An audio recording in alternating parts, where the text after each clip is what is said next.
The numbers say everything is fine. GDP grew 3.8% in the second quarter of 2025. Unemployment sits at just 4.4%. Stock markets recently hit record highs. The Federal Reserve is even considering rate cuts.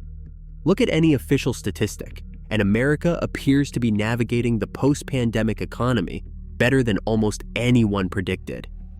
But walk through any American city today, and you'll notice something doesn't match the data. Empty storefronts line streets that used to bustle. People earning $70,000 a year can't afford groceries without credit cards. Young professionals with master's degrees are living paycheck to paycheck, unable to imagine buying a home or starting a family.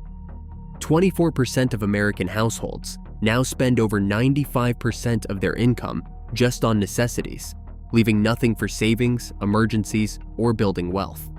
So here's the question that millions of Americans are quietly asking. What if we're already in a depression, but the statistics just haven't caught up yet? What if all the traditional measures we use to assess economic health are missing something fundamental? And if you're wondering the same thing, if the economy you experience doesn't match the economy you hear about, make sure you're subscribed, because today we're pulling back the curtain on the data. We're exploring whether the United States economy is experiencing a silent depression, why the official numbers might be lying to you, and what it means when an entire generation concludes that the American dream has become a statistical illusion. But here's what makes this different from every other economic crisis you've heard about, and it's something most analysts are completely missing. America's economy wasn't always measured by numbers that seem disconnected from lived experience. After World War II, the connection between data and reality was straightforward. When gross domestic product grew, people felt it in their paychecks. When unemployment fell, neighbors found jobs. When productivity increased, wages rose along with it. From 1945 through the early 1970s, the American economy delivered a simple promise: work hard and your life will improve. And for the most part, it did. But what happened next would fundamentally break that connection in ways that still echo today. During those golden decades, a single income could support a family, buy a house, and save for retirement. College was affordable, often costing less than a summer job could cover. Pensions were standard. Healthcare was included. The gap between rich and poor existed, but it was not a chasm. Real wages, the amount workers could actually buy with their paychecks, grew by an average of 2% per year throughout the 1950s and the 1960s.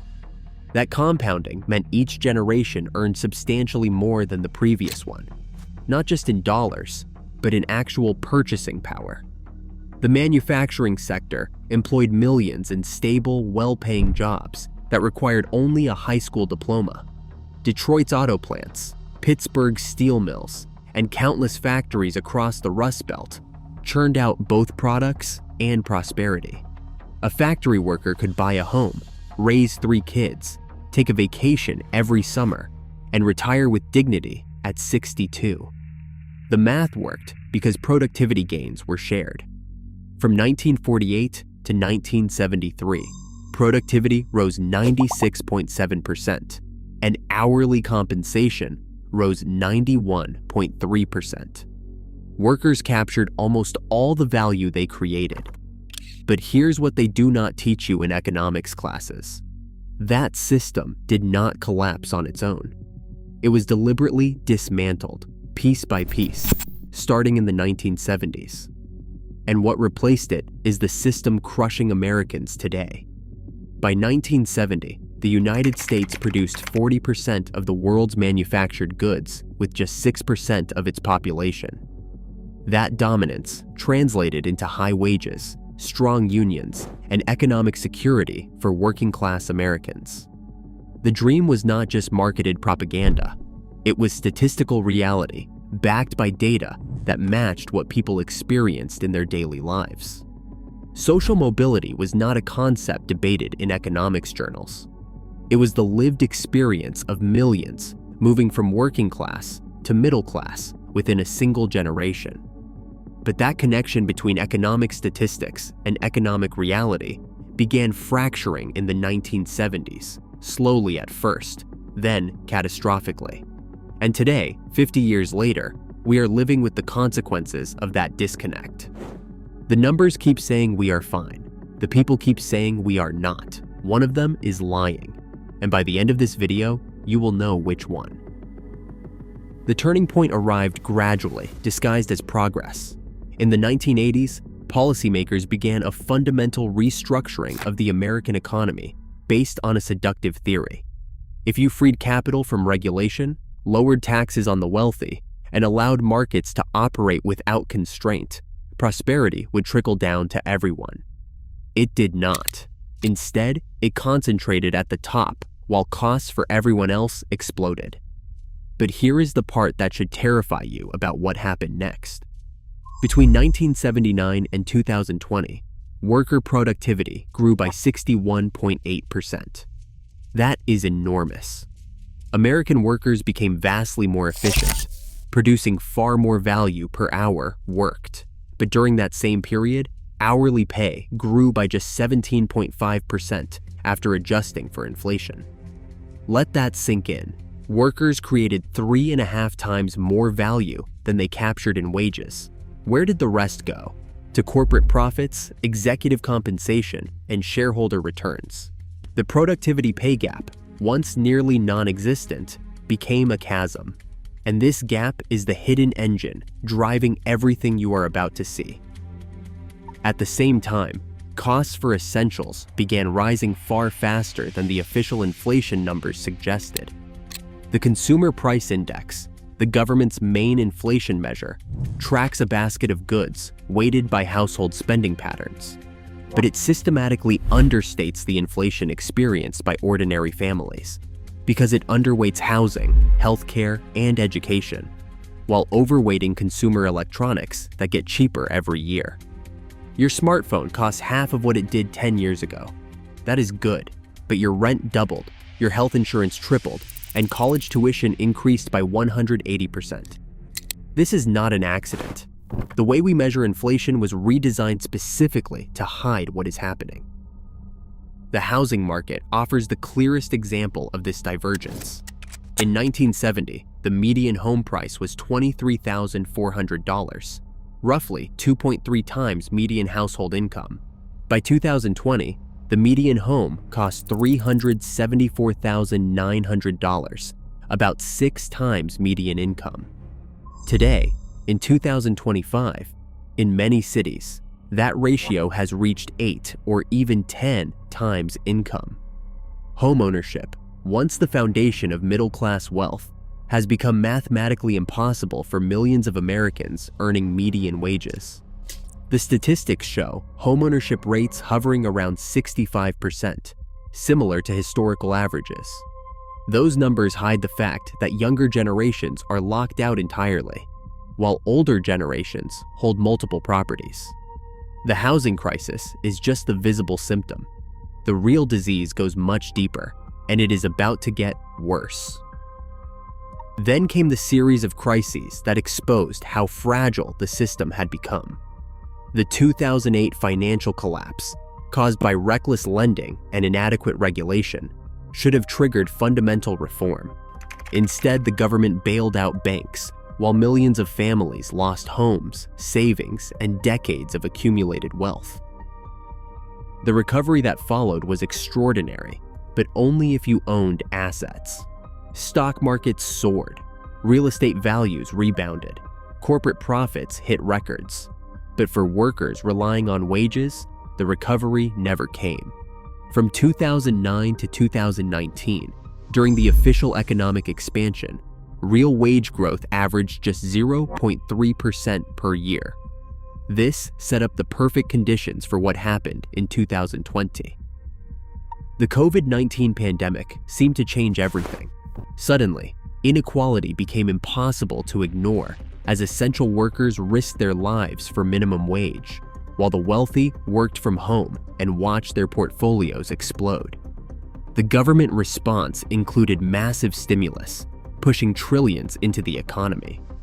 It worked to prevent immediate collapse, But it also supercharged inflation, hitting 9.1% in June 2022, the highest in 40 years. Prices for groceries, gas, and rent surged, and while wages did rise, they rose slower than prices. From January 2021 to July 2025, wages increased 21.8%, but inflation rose 22.7%, leaving real wages down 0.7%. Think about that for a second. That's the critical number everyone's ignoring. After years of being told the economy is strong, the average American worker can buy 0.7% less than they could in January 2021. Not much less, but not more. And that's after working harder, through a pandemic, through inflation, through everything. The treadmill is moving faster, and you're running harder, but you're actually moving backward. And here's what makes this truly sinister. To maintain the illusion of growth, America embraced debt. And that debt, more than any single statistic, reveals the silent depression hiding beneath positive GDP numbers. Because what we're about to show you isn't just alarming, it's unsustainable. The most visible sign that something is deeply wrong appears in America's household balance sheets. Credit card debt has reached $1.233 trillion as of the third quarter of 2025, the highest level ever recorded. That is not just a big number, it is a record that keeps breaking quarter after quarter, as more Americans conclude that borrowing is not optional anymore, it is survival. But here is what makes this truly alarming. Unlike previous debt cycles, this is not discretionary spending on vacations or new cars. It is groceries, it is utility bills, it is car repairs and medical co-pays, and the basic cost of existing in modern America. And the delinquency numbers reveal just how close to the edge millions of families are living. Credit card delinquencies tell the real story behind the debt. By the first quarter of 2025, 14.1% of credit card balances were at least 30 days overdue. More concerning, over 12% of all credit card balances were delinquent by 90 days or more, meaning families have not made payments in 3 months. These are people who have crossed the line from struggling to drowning. And the gap between rich and poor in this crisis is staggering. Among the lowest income households, delinquency rates exceed 22%. Among high-income households, just 8%. The recovery everyone celebrates has only reached those who did not need rescuing. Wait until you see what is happening with bankruptcies, because that is where this story gets truly dark. Then there's the bankruptcy surge. In 2025, bankruptcy filings jumped to over 542,000, a significant increase from recent years. While still far below the 2010 peak of 1.6 million during the Great Recession, the trajectory is what matters. Bankruptcies had been declining for years. Now they are rising again, and the composition has changed. The 2008 wave was driven by foreclosures, people losing homes they could not afford because of predatory lending. The 2025 wave is driven by credit card debt and the resumption of student loan payments. People are not losing assets. They are admitting they never had them to begin with. Student loan delinquencies have exploded since pandemic-era forbearance ended. In the second quarter of 2025, 10.2% of all student loan debt was seriously delinquent, 90 days or more past due. For context, that was 0.5% in the fourth quarter of 2024, before reporting resumed. The sudden jump is not because borrowers became irresponsible. It is because millions of Americans, particularly younger ones, cannot simultaneously pay rent, buy food, and service student debt. The math does not work, so they stop paying loans, destroy their credit, and accept that major life milestones, like buying a home or starting a business, are now impossible. And this creates a feedback loop that is about to reshape the entire economy in ways most people have not realized yet. But here is where the silent depression becomes truly insidious. High debt levels don't just burden individuals. They change behavior across the entire economy in ways that guarantee stagnation. When 24% of households spend over 95% of their income on necessities, they stop taking risks. They don't start businesses. They don't invest in education or skills. They don't have children. They don't move for better opportunities because moving costs money they don't have. The economy calcifies as millions of people who should be dynamic, entrepreneurial, and mobile instead become trapped, managing decline rather than building futures. Consumer spending, which drives 70% of the US economy, becomes fragile and artificial. It is no longer funded by rising wages or accumulated savings, but by debt that will eventually hit its limit. When a society runs on borrowed money to maintain living standards, that is not prosperity. It is a Ponzi scheme where each generation takes on more debt to pretend the system still works. The statistics show consumer spending holding up. What they do not show is that spending is being sustained by debt that mathematically cannot continue growing forever. Something has to give. The only question is when, and the labor market is already showing the cracks. Behind the misleading headline numbers lies an even more troubling reality. The jobs being created do not match the economy we are told exists. Official unemployment sits at just 4.4% in September 2025, and the media treats this as proof of economic health. But that number hides more than it reveals. When you look beneath the surface, America's labor market shows all the signs of a depression that simply has not been acknowledged yet. Economists call this a conflict that has to resolve, one way or another. Job growth has collapsed. In the third quarter of 2025, the US economy added an average of just 30,000 to 51,000 jobs per month. Compare that to 2024, when monthly gains averaged 168,000. To put those numbers in perspective, economists estimate the economy needs roughly 100,000 new jobs monthly just to keep pace with population growth. America is not hitting that break even. It is falling short month after month, while officials point to low unemployment and claim success. But here is the question nobody in Washington wants to answer. If unemployment is so low and the economy is so strong, why is job creation collapsing? The disconnect between GDP growth and job creation has become so extreme that economists say it is a conflict that will resolve either through economic growth collapsing or unemployment surging. Federal Reserve Governor Christopher Waller said that something has got to give. Either economic growth softens to match a soft labor market, or the labor market rebounds to match stronger economic growth. The numbers do not make sense together. One of them is wrong. Increasingly, it looks like the GDP number is the lie. What is driving this strange divergence? Massive AI and automation investment. Businesses are pouring money into information processing equipment and software at rates not seen since the dot-com boom, accounting for 4.4% of GDP in the second quarter of 2025. Companies are investing heavily in technology that replaces workers, not technology that employs them. As one economist put it, firms are investing a lot in this new technology, but sometimes that means reducing other expenditures, such as hiring. The robots are getting jobs, the people are not. And then there is something else that happened this year that makes getting accurate economic data almost impossible. From October 1st to November 12th, 2025, the federal government experienced the longest shutdown in US history, 43 days. Over 750,000 federal workers were furloughed each day. Another 1.4 million essential employees worked without paychecks. Beyond the immediate hardship, the shutdown had cascading effects.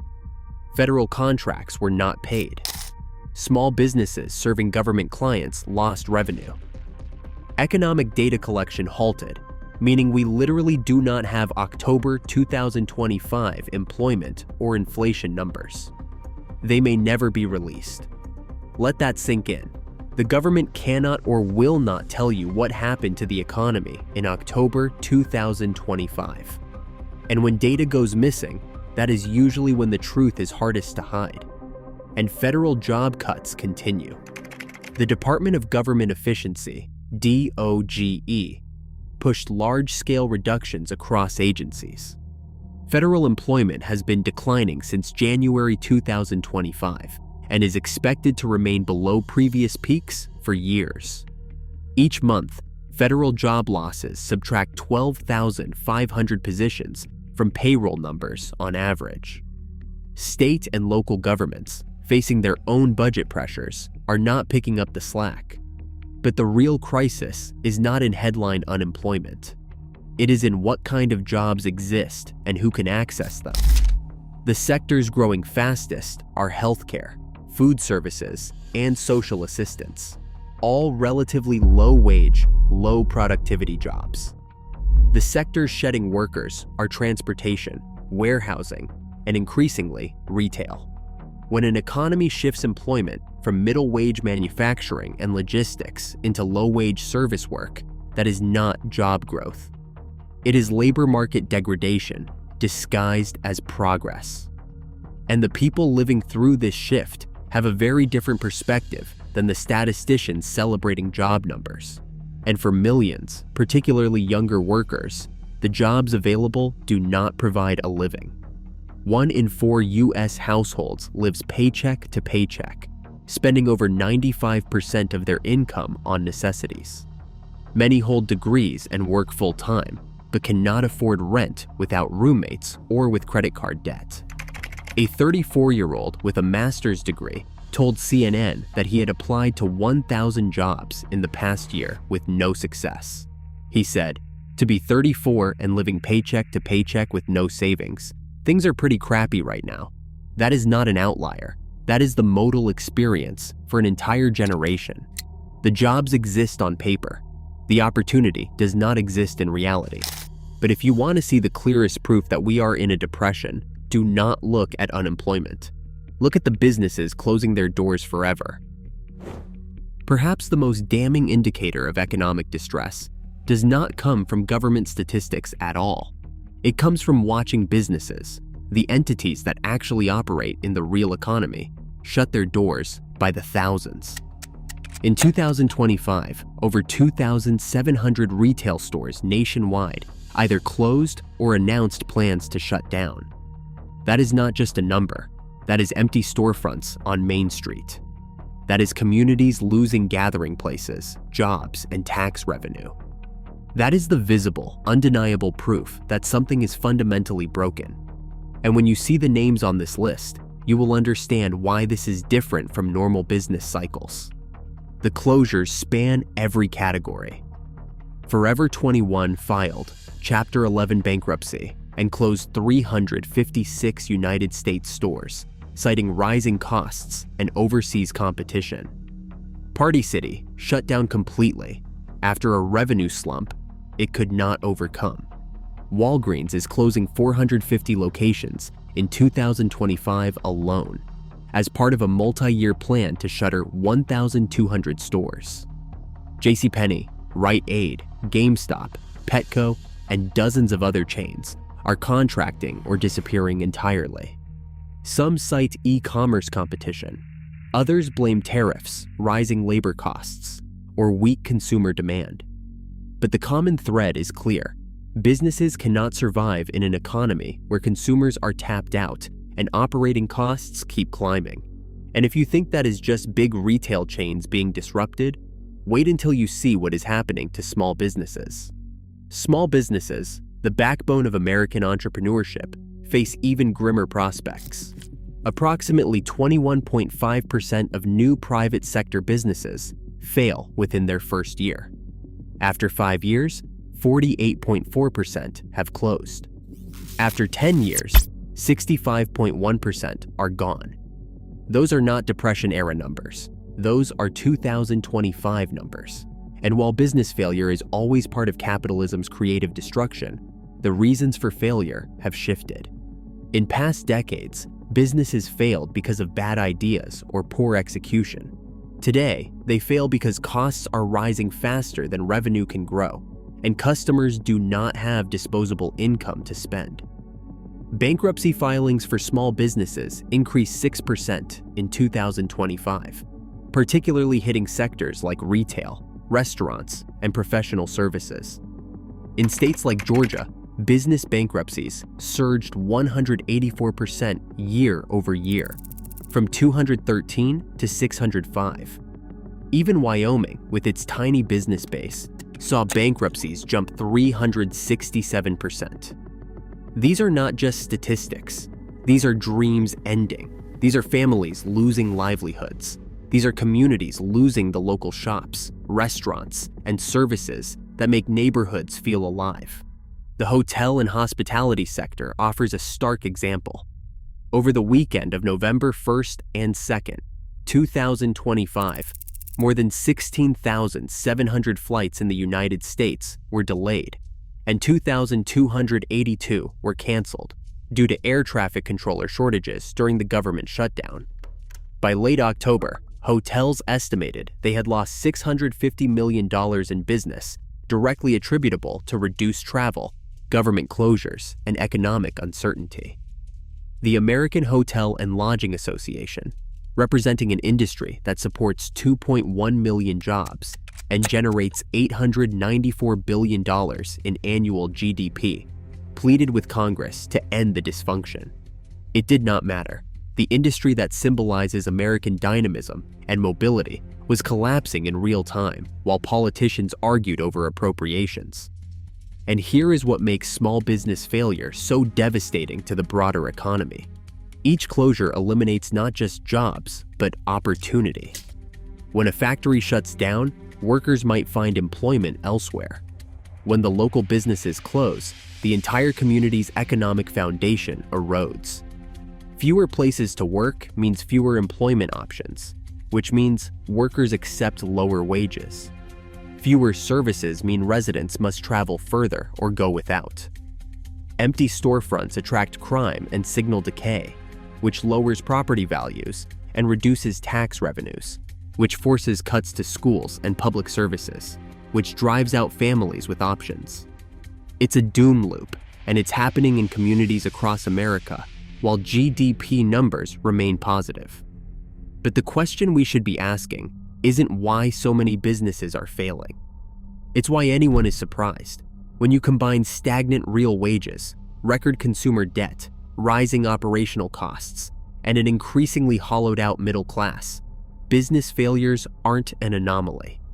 They're inevitable.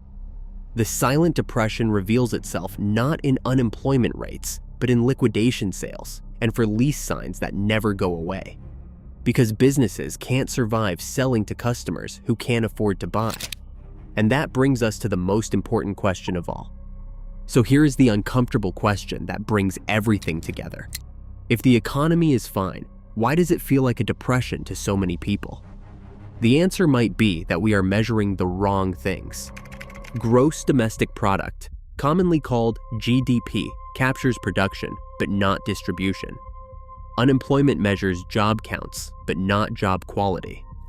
The stock market reflects asset values owned by the top 10% and says nothing about the bottom 90%. And inflation measures use weighted averages that hide the reality of exploding costs in essentials. But here is what really defines a depression, and it is not what the textbooks say. Consider what a depression actually means.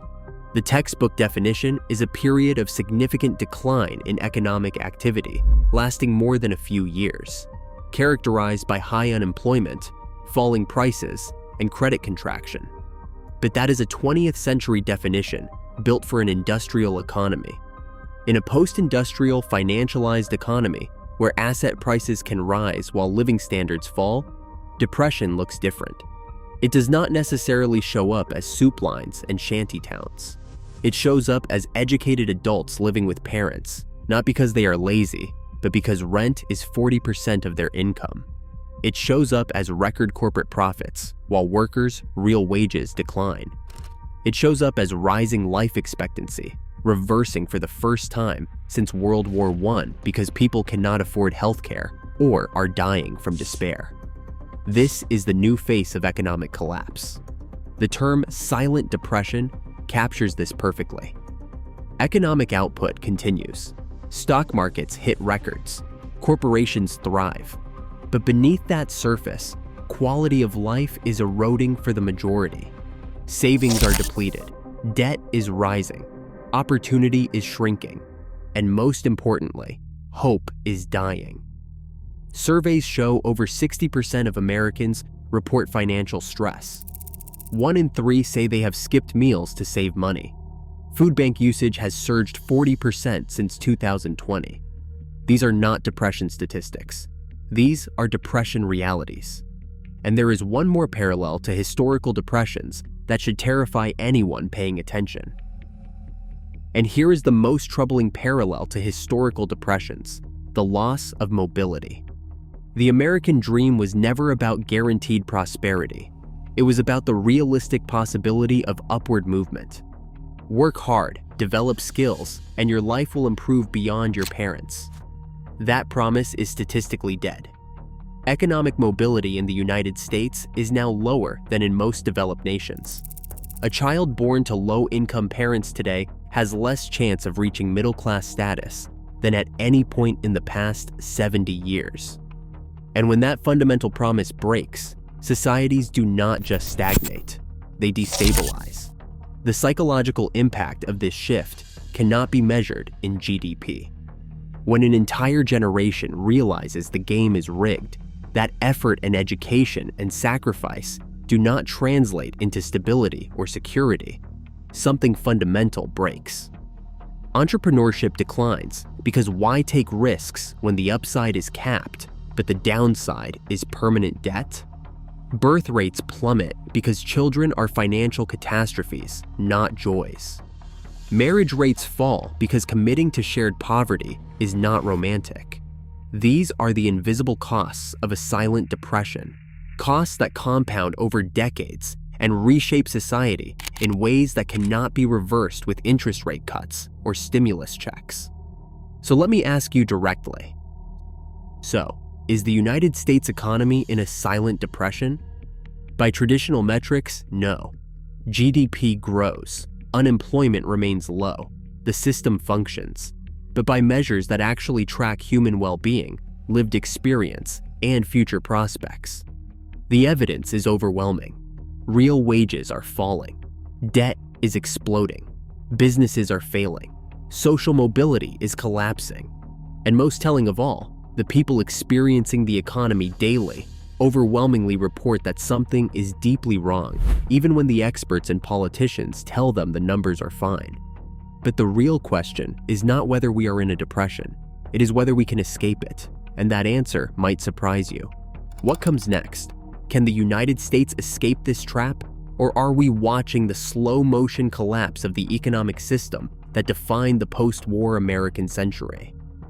The optimistic view holds that rising wages will eventually catch up to inflation, that technological investment will boost productivity, that younger generations will simply adjust their expectations downward and find contentment in less.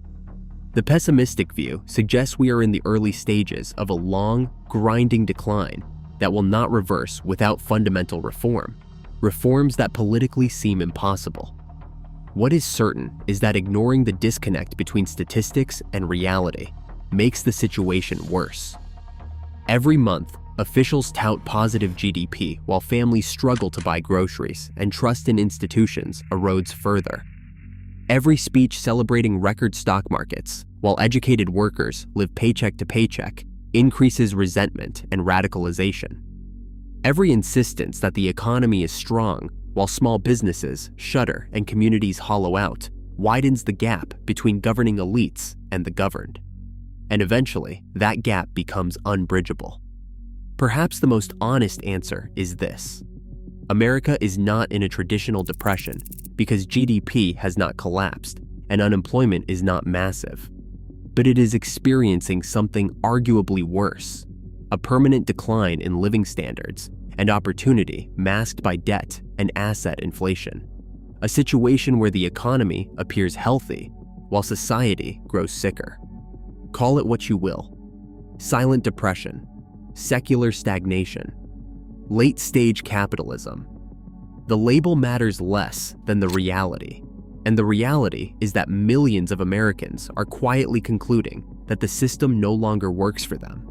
They see the statistics, they hear the experts, and they know with absolute certainty, born of lived experience, that those numbers are lying. The depression is not silent because it is not happening. It is silent because the people with microphones refuse to acknowledge it. But silence does not make suffering disappear.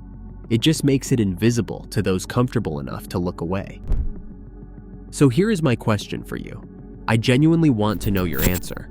Do you believe the official numbers, or do you trust what you see in your own life and community? Are we measuring the wrong things, or is this really the recovery we have been promised? Most importantly, if this is a silent depression, what would it take to break the silence and demand acknowledgement of what is actually happening? Drop your thoughts in the comments below. Because if there is one thing this economy needs, it is an honest conversation about the gap between the statistics we celebrate and the reality we are all living.